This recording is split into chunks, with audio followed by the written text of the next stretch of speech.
నిన్న బీసీ సంక్షేమ సంఘం ముసుగులో మోసాలు దందాలు చేసేది ఎవరు? అక్కడ బీసీ సంక్షేమం చేసే ఇప్పుడు ఎవరైతే చెప్పారో వాళ్ళే బీసీ ముసుగులో మోసము దందాలు అన్నీ చేసేది బీసీ సంక్షేమ సంఘముల ముసుగు అనేవాళ్ళే. ఎందువల్లంటే ఈరోజు దాతలు అన్నారు. బీసీ సంక్షేమ సంఘానికి బీసీ భవన్కు దాతలు ఇచ్చారన్నారు. ఏ నా కొడుకు ఎంత ఇచ్చాడు? దాతలు ఎవడెంత ఇచ్చాడు? అది ఇచ్చింది ఎవరు? ఏం చేశారు? అది నీకు తెలుసాలా? ఆ బీసీ భవన్ కోసం మేము మా ప్రభుత్వంలో మా డిప్యూటీ సీఎం గారు అంజాద్ బాషా గారు, అప్పుడున్నటువంటి మేయర్ సురేష్ బాబు గారు, అలాగే ఇప్పుడున్నటువంటి జిల్లా అధ్యక్షుడు రవీంద్రారెడ్డి గారు, ఇలా అందరి దగ్గరికి మేము అర్జీలు పెట్టుకోగా మేమందరము అన్న బీసీ భవన్ కావాలి, బీసీ భవన్ కావాలి అందరి మీ అందరిని చెప్పుకోగా బీసీ సంఘాలని బీసీఎల్ అధ్యక్షుడిగా నేను అప్పుడు పనిచేస్తున్నాను కాబట్టి మాకు బీసీ భవన్ కావాలి అని మేము అందరం గట్టిగా అడగ్గా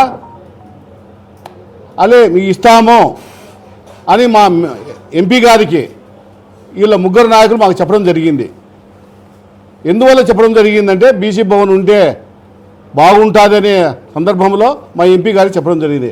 మా ఎంపీ గారి దృష్టికి తీసుకుపోతే మేము ఆయనకు దృష్టికి తీసుకెళ్ళగా ఆయన అదే ఇంతకుముందు నాయకులందరూ మా వాళ్ళందరూ చెప్పారు, న్యూ రిమ్స్లో రెండు ఎకరాల స్థలం ఇచ్చారు, అక్కడ కేటాయించారు.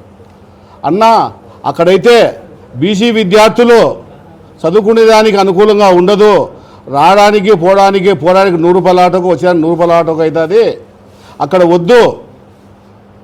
మాకు కడప నడిబొడ్డులో మాకు స్థలము 10 సెంట్లు కానీ 20 సెంట్లు కానీ 30 సెంట్లు కానీ కేటాయిస్తే బీసీ విద్యార్థులు ఏదో చక్కగా అక్కడి నుంచి జిల్లా నలుమూల నుంచి వచ్చే వాళ్ళందరికీ అనుకూలంగా ఉంటుంది, ఏదో నడుచుకుంటూ పోయి టిఫిన్ తిని పోయి అసలు పడుకుంటారు, మంచిగా 100 రూపాయలు పెట్టినా కూడా భారీగా దానికి వస్తారు చదువుకుంటారని చెప్పడం జరిగింది. అలాగనే ఆయనకి ఎంపీ గారు చెప్తే ఆ ఎంపీ గారు మా ప్రభుత్వంలో ఆయన ఆగమేఘాల మీద మా జగనన్న మా గౌరవనీయులు మా అప్పుడు ముఖ్యమంత్రి అయినటువంటి జగన్మోహన్ రెడ్డి గారు ఆయన దృష్టికి తీసుకెళ్ళగా ఆంధ్ర రాష్ట్రంలో ఎక్కడా లేని విధంగా కడప నడిబొడ్డులో ఓల్డ్ రిమ్స్లో సెంటు కోటి రూపాయలు అవుతుంది, అటాది 20 సెంట్లు మాకు కేటాయించి ఇవ్వడం జరిగింది. అలాగనే ఆ రోజు అక్కడ ఉన్నటువంటి మా ఎంపీ గారు ఆయన ఫ్రెండ్స్ అయినటువంటి ఎంపీ గారితో 5 కోట్లు ఇప్పించడం జరిగింది. అలాగే ఈ ఖర్చుల కోసము సాలదనే ఉద్దేశంతో మళ్ళా ఆయన సొంత నిధులు మా ఎంపీ గారు అవినాష్ రెడ్డి గారు సొంత నిధులతో మళ్ళీ 75 లక్షలు ఇవ్వడం జరిగింది. మొత్తం టోటలు 5,70,00,000. దాని ఆర్ఎన్బి గారు టెండర్ పిలిచడం జరిగింది. వారి ఆధ్వర్యంలో మోహన్ రెడ్డి గారు కాంట్రాక్టర్ మోహన్ రెడ్డి గారు ఇవ్వడం జరిగింది. కానీ బీసీ సంక్షేమ సంఘం చెప్పుకుంటున్నటువంటి ఇప్పుడైతే ఎవరైతే ముసుగులో ఉన్నారో దొంగలు ఉన్నారో దొంగ ముఠా ఉందో రేకుల షెడ్డు కట్టించడం జరిగింది. ఆ రేకుల షెడ్డు ఎంత అవుతుంది? యథావిధి చేసుకుంటే 10 రేకులు 10 రేకులు కాకుంటే 5 రేకులు పడితే అంతా 2 లక్షలు. దాని మీద 10 లక్షలు రాబట్టారు సందా. బీ సంఘాలు అంగళ్ళ పోయే రేకులు, ఒకసారి పోయి సిమెంటు, ఒకసారి పోయి లెక్కలు ఇట్లా రావడం జరిగింది. అది ఆ బీసీ సంఘంలో జిల్లా అధ్యక్షుడు ఎవరైతే ఉన్నాడో వాడు తినడం జరిగింది. ఇది బల్లా గుద్ది చెప్తాను. ఎందువల్లంటే నాకు తెలుసు, నేను ఆ సంఘంలో ఉన్నాను కాబట్టి తిన్నాడు కాబట్టి ఇంత తిన్నామని అడగంగా నేను ఆ సంఘంలో ఉండి గడ్డకు వచ్చాను. ఇది మీరందరూ ఇక్కడ తినేవారు దీన్ని మోసం చేస్తున్నారు, సంఘాన్ని భ్రష్టు పట్టిస్తున్నారు, బీసీ సంక్షేమ సంఘాన్ని, ఇది దీంట్లో అంతా దొంగలే ఉన్నారు, ఈ సంఘంలో నేను ఉండను, నాకు వద్దు అని నేను గడ్డకు రావడం జరిగింది. అందువల్ల ఈరోజు దాతలు అన్నాడు. ఆ దాతలు ఎవరో పేర్లు చెప్పాలి. ఎంత ఇచ్చారో, ఏ దాతలు ఇచ్చారో, ఎవడిచ్చాడో, ఎంత ఇచ్చాడో అది నీకు తెలుసాలి కలెక్టర్ గారు. ఇచ్చి ఉంటే ఆ డబ్బులు ఏమైనాయి? ఆ డబ్బులు ఏమైనాయి? ఆ డబ్బులు ఏమైనాయి అది నీకు తెలుసాలి. ఎందువల్లంటే ఈ డబ్బులంతా వాళ్ళే ఒప్పుకున్నారు పేపర్లో స్వచ్ఛందంగా దాతలు ఇచ్చారని. ఏ దాతలు ఇచ్చారో అది నీకు తెలిసి అది ఆ బీసీ భవన్ ముందు ఒక రూమ్ పెట్టుకొని దాంట్లో కూర్చుంటూ ఇదంతా మాది, ఇదంతా నేను సంపాదించాను, ఇదంతా మీ నాయనదా మీ అబ్బదా, ఏంది సంపాదించావు నువ్వు? మీ నాయన ఇచ్చాడా దానికి ఏమన్నా? మీ అబ్బ ఇచ్చాడా ఏమన్నా దానికి? మీ తాత ఇచ్చారా? ఎవరు ఇచ్చారు దానికి? మా ప్రభుత్వం, మా ఎంపీలు, మా డిప్యూటీ సీఎంలు, మా మేయరు, మా జిల్లా అధ్యక్షుడు వీళ్ళందరూ కష్టపడితే, మేమందరం కష్టపడితే వచ్చిన సంక్షేమ సంఘం బీసీ భవన్ అది. నువ్వు ఎటు చెప్పుకుంటున్నావు మేము సంపాదించామని? నువ్వు దొంగ ముఠా, దొంగ బీసీ సంఘం నీదే కేడీ నెంబర్ 1 లింగమూర్తి అని చెప్పచ్చు. నిన్ను దానికి అడ్డుగోలు తింటున్నావు, ఇప్పుడు కూడా దోచుకుంటున్నావు. ఇంకా నీకు చెప్పాలంటే ఇంకా ఎన్నో ఉన్నాయి దీని గురించి. డబ్బు ఇది ఆ బీసీ ఆ చిన్న రూముకు మీకు ఉండే వాళ్ళలో 4-5 మంది దానికి ఇచ్చాం చందా. దాన్ని కూడా తినేసాం, మా పేర్లు లేవు అక్కడ. మీ నాయనదా ఏమన్నా? నువ్వు నీ పేరు తెచ్చుకుంటావా? నీ పేరుతో మీరు తెచ్చుకుంటావా? అంటే నీకు అనుకూలంగా నువ్వు పోయి మీటింగ్ పెట్టుకుంటావా? బీసీలు ఎవరు లేరా? నువ్వు ఒకరివైనా బీసీవి. మీ నాయనది కాదు, మీ అబ్బది కాదు, మీ తాతది కాదు, నువ్వు అసలు కాడి పోవడమే తప్పు. అందువల్ల బీసీ వెల్ఫేర్ అధికారులకు కానీ కలెక్టర్ కానీ ఒకటే విన్నపం నేను చెప్పేది. ఎందువల్లంటే ఆ సంఘంలో అతను వచ్చి ఆడ రూమ్ ఆక్యుపై చేసి కూర్చుంటే అదే బీసీ భవన్లో మేము మా వైఎస్ఆర్సీపీ ఆధ్వర్యంలో అన్ని కుల సంఘాలు తలా ఒక రూమ్ ఆక్రమించుకుంటాం. ఎన్ని కేసులు పెడతారో పెట్టుకోండి, ఎన్ని చేసుకుంటారో చేసుకోండి. అదే యాదవ సంఘం కానీ, నాయబ్రాహ్మణ సంఘం కానీ, ఇంకో సంఘం కానీ మేము తలా ఒక రూమ్ ఆక్యుపై చేసుకుంటాం. వెంటనే రద్దు ఆ రూమ్ డిస్మాచ్ చేసి దాన్ని పడగొట్టి మర్యాదగా ఎవరికి అక్కడికి బీసీ సంఘం అనేది ఉండకుండా అతని ఇప్పుడైతే బీసీల ముసుగులో దొంగతనం దొరుకుతా ఆ దొంగనే అక్కడికి రాని కూడా చేస్తే మేము కూడా అక్కడికి పోము. అదే విధంగా వస్తే మేము అక్కడ మీటింగు మేము కూడా పైసలు ఇచ్చే ప్రసక్తి లేదు. మేము ఫ్రీగానే మా రూములు మేము కాబట్టి కట్టింది, మా ప్రభుత్వం కాబట్టి కట్టింది, మా హయాంలో కట్టింది కాబట్టి మాకు హక్కు ఉంది. ఏమైనా ఎన్ని చేసే విధాలుగా మాకు హక్కు ఉంది కాబట్టి మేము దాన్ని ఆక్యుపై చేసుకుంటామని ఈ సభాముఖంగా ఈ మీడియా ముఖంగా డిమాండ్ చేస్తున్నాము. ఇచ్చాడు సందా, వాడిని అప్పిచ్చాడా, వాని తాత ఇచ్చాడా, వాళ్ళ నాయన ఇచ్చాడా? అది తెలుసాలి కదా. అది తెలిసకపోతే వాడే మోసం, వాడే తిన్నాడు లెక్క రాబట్టుకొని. ఏది మా పరిస్థితిందా?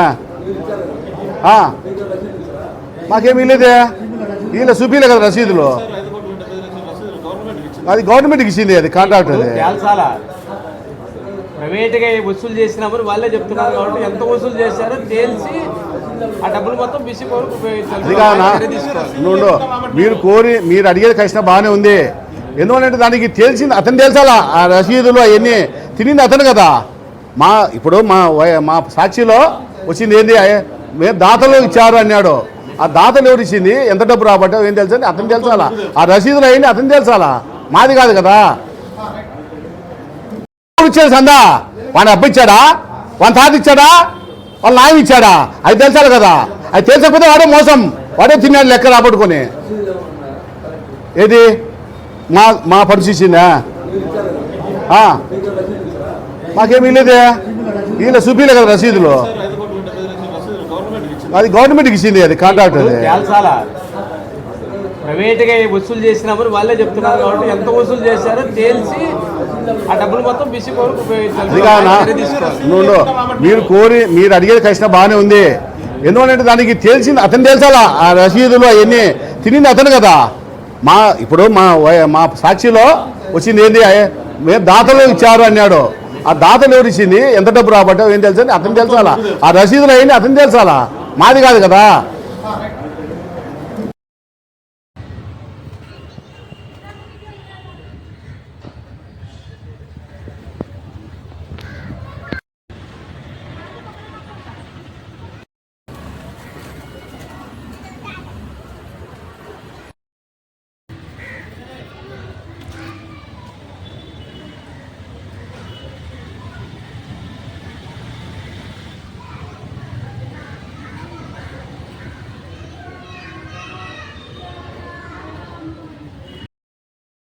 ఈరోజు ముఖ్యంగా కడప నగరంలో చరిత్రలో ఎన్నో సంవత్సరాలుగా బీసీ సంఘాలు బీసీలందరూ కూడా బీసీ భవన్ కావాలని గత 30 ఏళ్లుగా కోరిక ఉన్నప్పటికీ వైఎస్ఆర్ ప్రభుత్వంలో గౌరవ కడప నాటి మేయరు డిప్యూటీ సీఎం అయినటువంటి అంజాద్ బాషా గారు కలెక్టర్ గారి దృష్టికి తీసుకుపోయి స్థలాన్ని మంజూరు చేయిస్తే ఎక్కడో కొత్త రిమ్స్ దగ్గర ఇస్తామంటే ఎకరా ఇస్తామనే వద్దు, మా బీసీ పిల్లలకు అందుబాటులో ఉండాలని పాత రిమ్స్లో 20 సెంట్లు స్థలం సేకరిస్తే దానికి చందాలు వేసుకొని భవనం కట్టాలన్న టైంలో మా ఎంపీ అవినాష్ రెడ్డి గారు వద్దు, ఎవరు ₹1 అవసరం లేదని ఆయన తోటి రాజ్యసభ సభ్యుడైనటువంటి పర్మెల్ నట్వాని దగ్గర 5 కోట్లు రాజ్యసభ కోటా కింద, అదే మా ఎంపీ గారి కోటా కింద 75 లక్షలు, 5,75,00,000 వారి నిధుల నుంచి బీసీ భవన్ పూర్తిగా నిర్మాణం చేయడం జరిగింది. ఆ బీసీ భవన్కి ఎక్కడే కానీ ఎవరే కానీ ₹1 కూడా ఇచ్చింది లేదు, ఖర్చు పెట్టింది లేదు.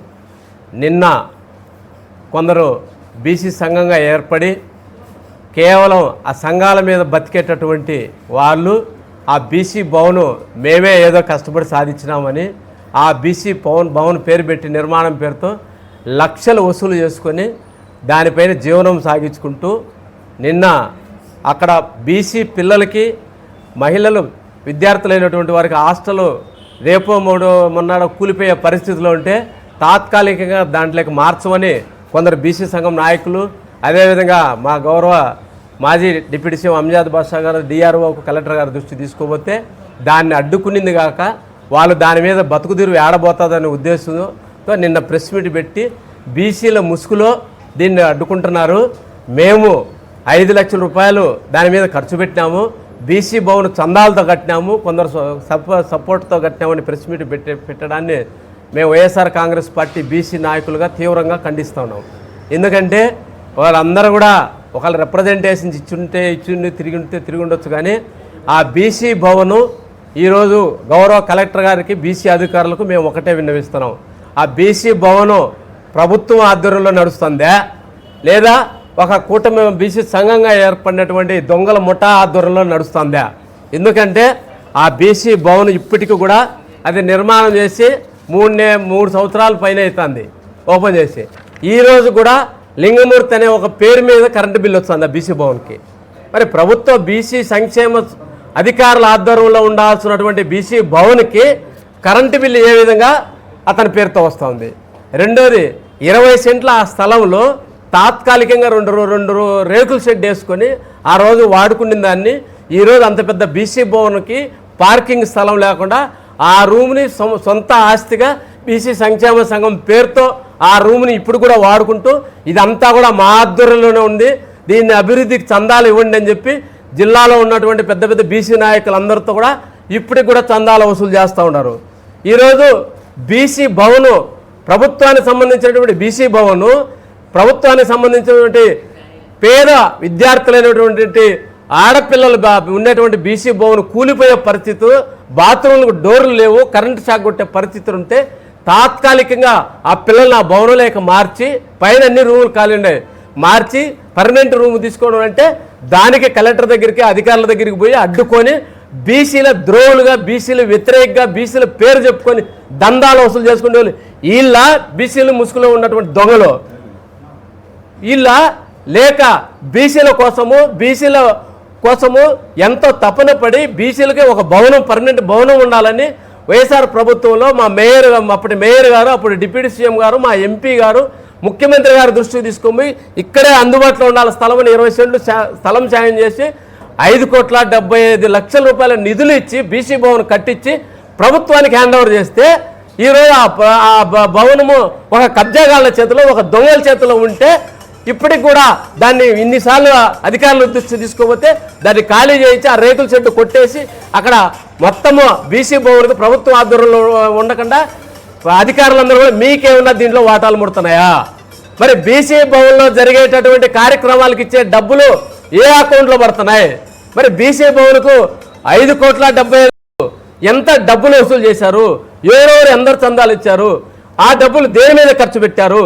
ఇవన్నీ కదా బీసీ వెల్ఫేర్ అధికారులు జిల్లా కలెక్టర్ గారు వారం రోజుల లోపల విచారణ జరిపి వాళ్ళ పైన ఇటువంటి తప్పుడు ప్రచారం చేస్తూ బీసీ భవనము బీసీల పేరు చెప్పుకొని వసూలు చేసుకునేటటువంటి వసూలు దొంగల పైన చర్య తీసుకోకపోతే వైఎస్ఆర్ కాంగ్రెస్ పార్టీ బీసీ నాయకులుగా మేము ఇక్కడ ఉన్నటువంటి ప్రజా సంఘాలు బీసీ సంఘాలు అందరం కలిసి మేమే అక్కడికి రంగంలోకి దిగి ఇప్పుడున్నటువంటి బీసీ భవన్ వాళ్ళు 5 లక్షలు 2 లక్షలు పెట్టి రేకుల షెడ్ వాడుకొని వాళ్ళు బోర్డు పెట్టుకుంటే 6 కోట్ల వైఎస్ఆర్ కాంగ్రెస్ పార్టీ ఇచ్చినటువంటి బీసీ భవనం మేము కూడా ఆ భవనంలో ఈ కడపలో ఉన్నటువంటి బీసీ కుల సంఘాలకు బీసీ సంఘాలందరికీ ఆ బీసీ భవన్ అంతా ఆక్రమించి తలా ఒక రూమ్లో మేము కూడా ఆఫీసులు పెట్టుకుంటాం బీసీ భవన్లో వారం రోజుల లోపల వాళ్ళకి ఖాళీ చేయించాలి దీనిపైన విచారణ జరపాలి ఎవరెవరి దగ్గర ఎంత చందాలు వసూలు చేశారో దానికి ఎంత ఖర్చు పెట్టారో దేనికి ఖర్చు పెట్టారో తేల్చాల్సినటువంటి అవసరం ఉంది ఇప్పుడు కూడా 3 సంవత్సరాల నుంచి ఒక కరెంటు బిల్లు బీసీ భవన్ది ఒక ప్రైవేటు వ్యక్తి పేరుతో నడుస్తుందంటే దీని వెనక బీసీ అధికారులు కానీ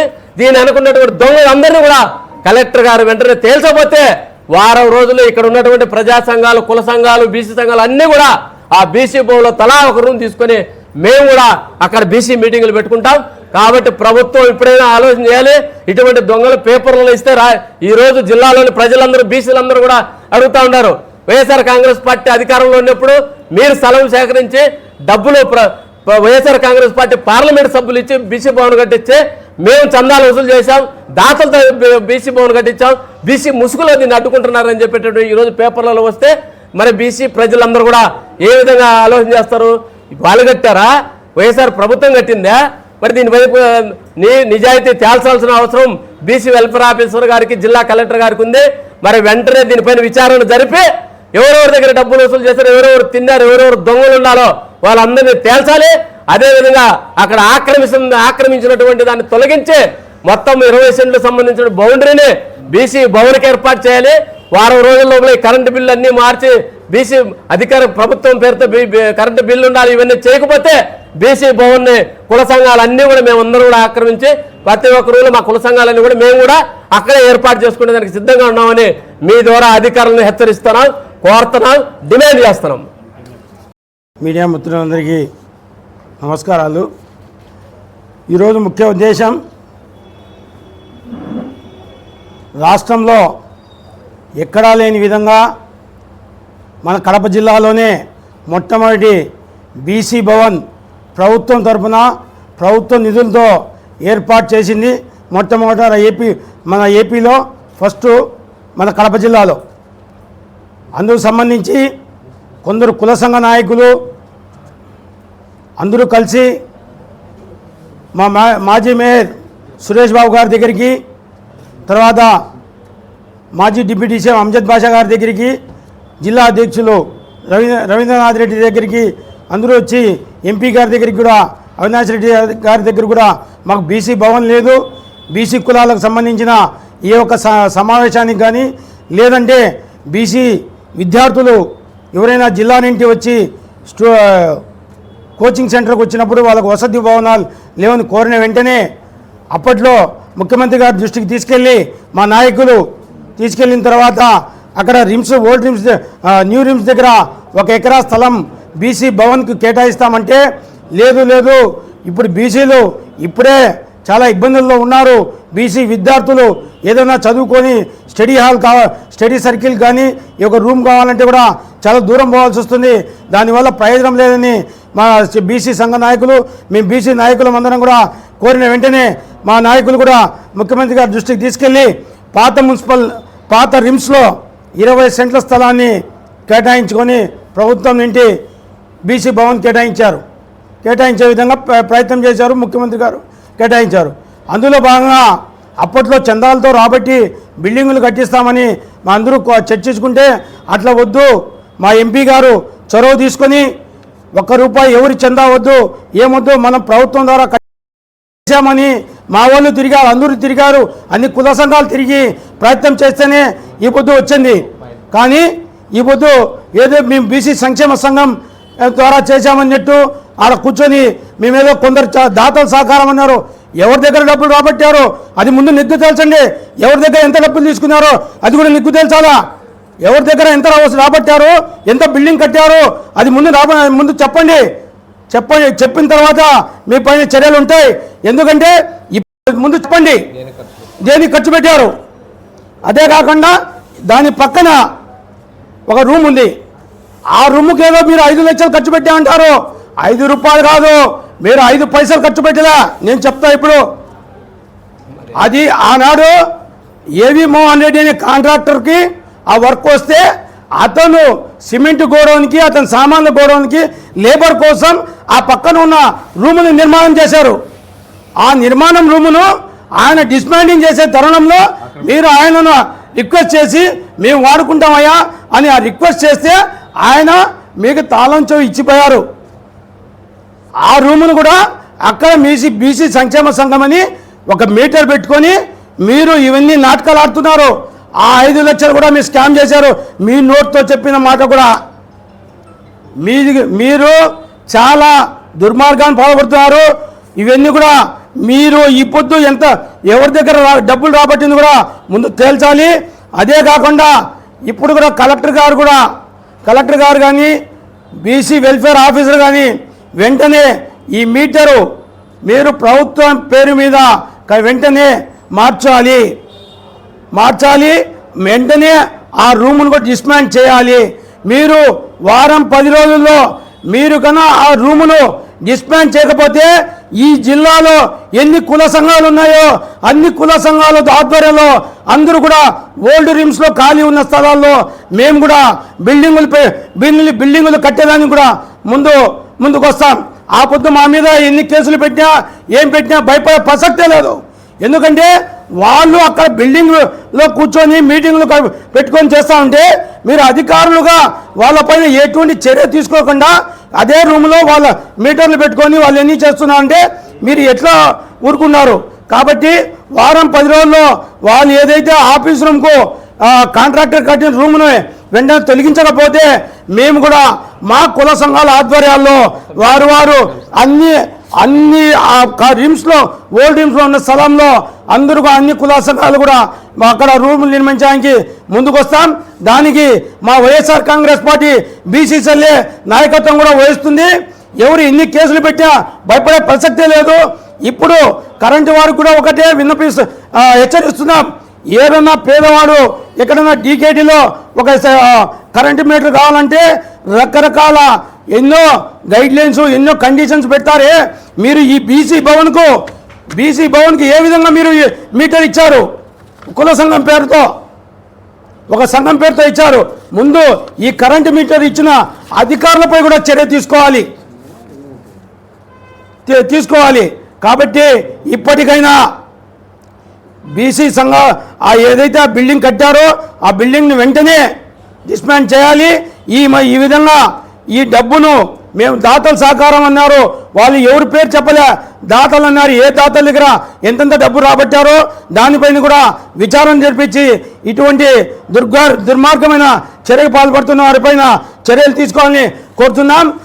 అదే కాకుండా ఈరోజు బీసీ హాస్టల్ కూడా అక్కడ అప్పుడో పడిపోయే పరిస్థితి ఉంటే అక్కడ విద్యార్థులు వాళ్ళు నిద్ర ఆహారం కూడా లేని పరిస్థితుల్లో వాళ్ళు కొనసాగుతుంటే ఆ బీసీ భవన్ని ఇచ్చి వాళ్ళకు తాత్కాలికంగా ఏర్పాటు చేయాల్సిన పోనిచ్చి ఇప్పుడు ఈ జిల్లా అధికారులు కూడా చాలా నిర్లక్ష్య ధోరణిగా ప్రవర్తిస్తున్నారు. ఎందుకంటే బీసీలు అంటే మీకు అంత చునక. కాబట్టి ఖచ్చితంగా ఇవన్నిటిపైన చర్యలు తీసుకోవాలి. వారం 10 రోజుల్లో ఆ రూమును తొలగించకపోతే ఈ జిల్లాలో ఎన్ని కుల సంఘాలు ఉన్నాయో అన్ని కుల సంఘాలను కూడా మేము మొబిలైజ్ చేసి ప్రతి ఒక్కరితో కూడా రూములు నిర్మించడానికి వారి ఖర్చులతో నిర్మించడానికి మేము ఖచ్చితంగా ప్రయత్నిస్తాం. అదే కాకుండా ఆ ప్రయత్నానికి కూడా వైఎస్ఆర్ కాంగ్రెస్ పార్టీ నాయకత్వం వహిస్తుంది. కాబట్టి డిమాండ్ చేస్తున్నాం. ముఖ్యంగా ఈరోజు పాత్రికేయుల సమావేశం నిర్వహించడానికి కారణం ఏమిటంటే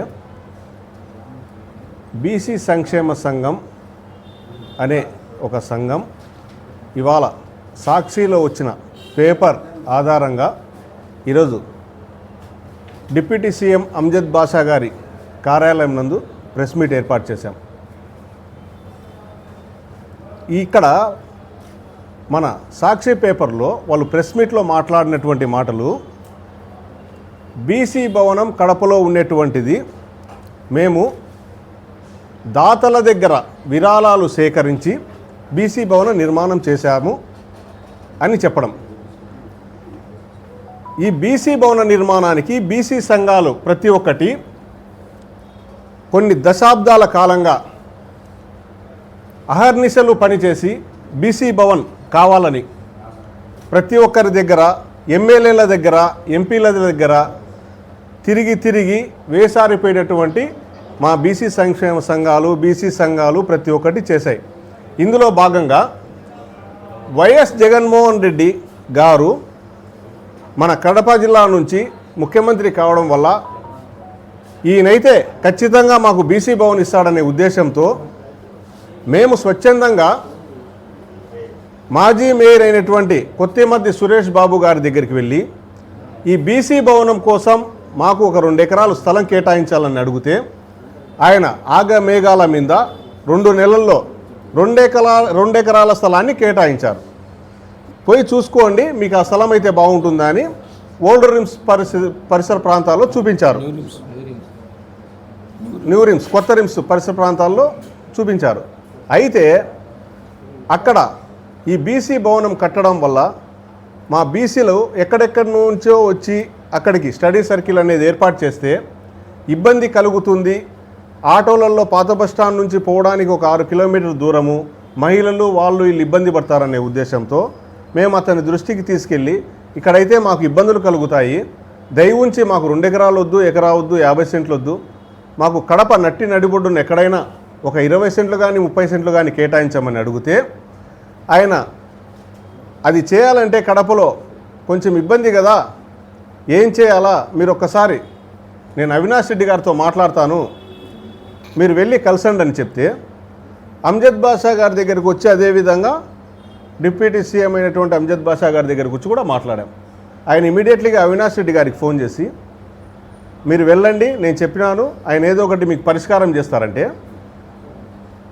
కొన్ని సంఘాల నాయకులంతా కలిసి ఒక 10 బండ్లు వేసుకొని కుల సంఘాల నాయకులందరూ కలిసి అన్ని సంబంధించిన జిల్లా అధ్యక్షులంతా అన్ని సంఘాల్లో రజక, నాయి బ్రాహ్మణ, కుమ్మరి, కమ్మరి, యాదవ వీళ్ళందరం కలిసి ఆయన దగ్గరికి పోయి అక్కడ ఉన్నటువంటి పరిస్థితి, మాకు జిల్లాలో బీసీ భవనం కోసం మీరు 50 సెంట్లు అక్కడ కేటాయిస్తామని చెప్పినారు, మా కడపలో ఉన్నటువంటి నాయకులు కూడా మీకు కాల్ చేశారన్నా అని చెప్తే అవినాష్ రెడ్డి గారు మీకు 2 ఎకరాలు బెస్టు, అది డెవలప్ అయ్యేటటువంటిది న్యూ రిమ్స్ దగ్గర, మొత్తం స్టడీ సర్కిల్ అంతా అక్కడే వస్తుంది, కొద్దిగా ఆలోచించండి అని చెప్పినారు. మేము ససే మీరన్నా మాకు మీరు 30 సెంట్లు ఇచ్చినా మా కడప టౌన్లోనే కావాలని చెప్తే ఆన్ ది స్పాట్లో కలెక్టర్ గారితో మాట్లాడి మా ముందరే వీళ్లకు బీసీలందరికీ కడపలో ఏదైనా ఒక 20 సెంట్లు 30 సెంట్లు స్థలం కేటాయించమంటే మేము అది మళ్ళీ కలెక్టర్ దగ్గరికి వెళ్ళి పదే తిరిగి ఓల్డ్ రిమ్స్ నందు 20 సెంట్లు స్థలం చూపిస్తే దాన్ని యాక్సెప్ట్ చేసి ఓకే చేశాము. దాన్ని నిధులు సేకరించడం కోసం ఎలా అని ఆలోచించిన పరిస్థితుల్లో మా సురేష్ బాబు గారు మాజీ మేయర్, బీసీలలో భిక్షాట్లు ఉన్నారు, మంచి వాళ్ళు, సో ఇది నేను కూడా చెప్తాను, వీళ్ళు 5 లక్షలు ఇస్తారు, వీళ్ళు 10 లక్షలు ఇస్తారని మాకు చెప్పడం జరిగింది. చెప్పి మరుసటి రోజు మా సురేష్ అన్నే మాకు కాల్ చేసి వాళ్ళని వీళ్ళని అడగేందుకు ప్రభుత్వ నిధులే మంజూరు చేపిస్తాము మీకు అని చెప్పి మళ్ళీ అవినాష్ రెడ్డి గారి దగ్గరికి పంపించడం జరిగింది. ఆయన పోయిన వెంటనే కూర్చోబెట్టి మాట్లాడి మేము పూర్తి భవనానికి మేము సహకరిస్తామని చెప్పి మన రాజ్యసభ పరిమల్ గారి దగ్గర నుంచి 5 కోట్ల రూపాయల నిధులు, పరిమల్ నత్వార్ దగ్గర నుంచి 5 కోట్ల రూపాయలు, మన ఎంపీ గారు అవినాష్ రెడ్డి దగ్గర నుంచి 75 లక్షలు ఫండ్ను లాట్ చేసి ఆర్ఎన్బి ద్వారా బీసీ భవన నిర్మాణం జరిగింది. ఈ బీసీ భవన నిర్మాణంలో ఈ కొంతమంది వచ్చినటువంటి వ్యక్తులు, మా తోట వచ్చినటువంటి వ్యక్తులు ఏం ప్రెస్ మీట్ పెట్టి చెప్పారు ఈరోజు సాక్షి పేపర్లో, మేము చందాలు రాబట్టాం, ఇదైతే మాకు విషయం తెలియదు, వీళ్ళు దాంట్లో 1 కోటి రూపాయలు దందా చేశారనే ఉద్దేశంతో వాళ్ళంతా వాళ్ళు ఒప్పుకుంటున్నారు. పక్కాగా ఆ బీసీ భవనం నిర్మాణానికి ఆర్ఎన్బి వాళ్ళ తరపున ఎంపీ లాట్స్ కింద 5,75,00,000 రూపాయలతో నిర్మించడం జరిగింది. ఈ 1 కోటి రూపాయలు రాబట్టింది ఎవరు? ఈ పేపర్లో ఈరోజు వచ్చింది మా సాక్షిలో. 1 కోటి రూపాయల డబ్బు ఎక్కడ రాబట్టినారు, ఇదేం చేసినారు? ఇదైతే ఎవరికి అర్థం కావడం లేదు. ఈ ₹1,00,00,000 డబ్బును వాళ్ళు ఎక్కడ రాబట్టినారో, ఏం చేసినారో ప్రభుత్వం దీని గురించి ఎంక్వైరీ వేసి ఆ డబ్బును తీసుకున్న ప్రజలకు తక్షణమే ఇప్పించే ఏర్పాటు చేయాలా. ఇంతవరకు ఆ ప్రజలకు కూడా ఎక్కడ తీసుకున్నారు, ఎక్కడ వసూలు చేశారు అనేది బీసీ భవనం కడతామని వసూలు చేశారు అని వాళ్ళే చెప్పినారు. ఈ బీసీ భవనానికి ₹1,00,00,000 చేశారా, 50 లక్షలు చేశారా, 5 కోట్ల రూపాయల భవనానికి జిల్లాలో ఎంత వసూలు చేసినారా అనేది కూడా తెలియదు. దీన్ని నిగ్గు తేల్చాల్సిన అవసరం ప్రభుత్వం మీద ఉంది. దీనిని రాబట్టి మా బీద వాళ్ళైనటువంటి బీసీలకు వాళ్ళ డబ్బులను వాళ్ళకు అప్పచెప్పే విధంగా మీరు చర్య తీసుకోవాలని ఈ సందర్భంగా కోరుకుంటున్నాం.